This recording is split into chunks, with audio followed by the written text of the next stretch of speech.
Hello everyone, good morning. কেমন আছো তোমরা সবাই? আশা করি তোমরা সবাই খুব ভালো আছো। তোমাদের ভালোবাসায় আমিও অনেক ভালো আছি।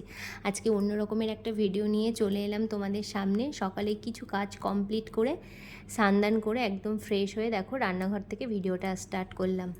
আর এখন আমি আজকে একটু সকাল সকাল বানিয়ে নিচ্ছি তালের বড়া, তার কারণ আজকে গোপালকে তালের বড়া দেবো। তাই জন্যই আর কি সকাল থেকে প্রিপারেশান চলছে।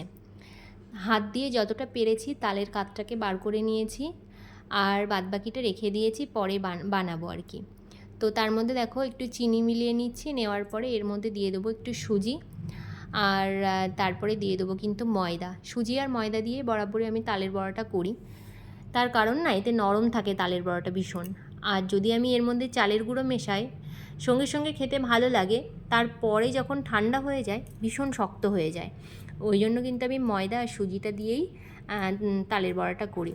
আর সুজিটা একটু ভিজিয়ে রাখলে আরও ভালো হয়, কিন্তু আজকে সময় ছিল না বলে, তাড়াহুড়োর মধ্যে ছিলাম বলে সুজিটা আজকে ভেজাইনি, তালের কাতের মধ্যে গুলিয়ে নিয়েছি। তো দেখো তালের বড়ার ব্যাটার কিন্তু আমার একদম রেডি হয়ে গেছে। এবার কড়াইয়ে গরম তেল দিয়ে, মানে তেল অলরেডি আমি বসিয়ে দিয়েছি, তো গরম হলেই কিন্তু বড়াগুলো ভাজতে শুরু করব। তো বড়া ভাজতে ভাজতে চলো তোমাদের সাথে একটা কথা শেয়ার করি। আমি বরাবরই জন্মাষ্টমী পালন করি। তো গত বছরের একটা ঘটনা তোমাদেরকে বলি।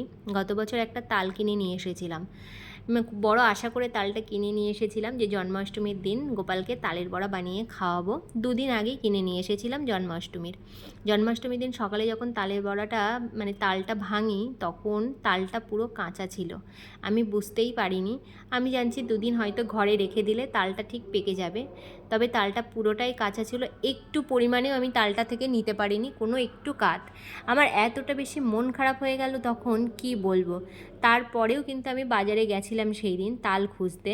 সেই মুহূর্তেই সঙ্গে সঙ্গে আমি কোথাও তাল খুঁজে পাইনি আর কি। আর দোকানে, মিষ্টির দোকানে বা দোকানে দোকানে দেখবে রাস্তার পাশে পাশে তালের বড়া ভাজে। তো ওখান থেকেও বাধ্য হয়ে আমাকে বড়া কিনে আনতে হলো। কিন্তু ওই বড়া যে আদেও তালের বড়া না কি ভগবানই জানে। তো সেই দিন খুব কষ্ট হয়েছিল, কারণ এই তালের বড়া তো জন্মাষ্টমীর আগে আমরা খেয়ে নিয়েছিলাম, কিন্তু গোপালকে আর দেওয়া হয়নি।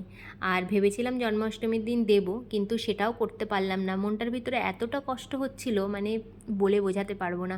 তো সেদিন ঠাকুরকে বলেছিলাম সামনের বছর যখন বাড়িতে প্রথম তাল আসবে, তখন আগে তোমাকে দেব, তারপরে আমরা খাবো।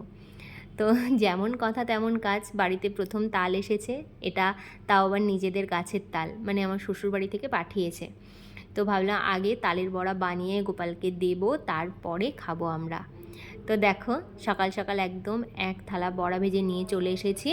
এখন দেখো পুজো দেওয়ার জন্য রেডি করে নিয়েছি সমস্ত কিছু। এখন ঠাকুরের থালাতে সব দেব, তালের বড়া গুছিয়ে সুন্দর করে দেব, দিয়ে ঠাকুরকে এখন পুজো দেব। আর এরকমভাবে সকালবেলা পুজো দিলে না মনটা এত বেশি শান্তি লাগে, বলে বোঝাতে পারবো না, খুব শান্তি লাগে। দেখো সব থালাতে আমি দিয়ে দিয়েছি এবং ঠাকুরের ভোগও দিয়ে দিয়েছি। আর একটা ভিডিওতে দেখেছিলাম যে ভগবানের ভোগ দর্শনে নাকি দুর্ভোগ কাটে। তো তোমরা একটু দেখে নাও। আর এই যে এই মহারাজার জন্য আজকে এত আয়োজন, আর এই মহারাজাকে কিন্তু একটু বেশিই দিয়েছি। যাই হোক, ছোট মানুষ, বুঝতেই পারছো। তো চলো ওকে একটু খাইয়ে দিই, প্রিয় জিনিস বলে কথা, একটু তো গুছিয়ে খেতে দিতেই হবে বলো। তো আজকের ভিডিওটা কেমন লাগলো অবশ্যই লিখে জানিও।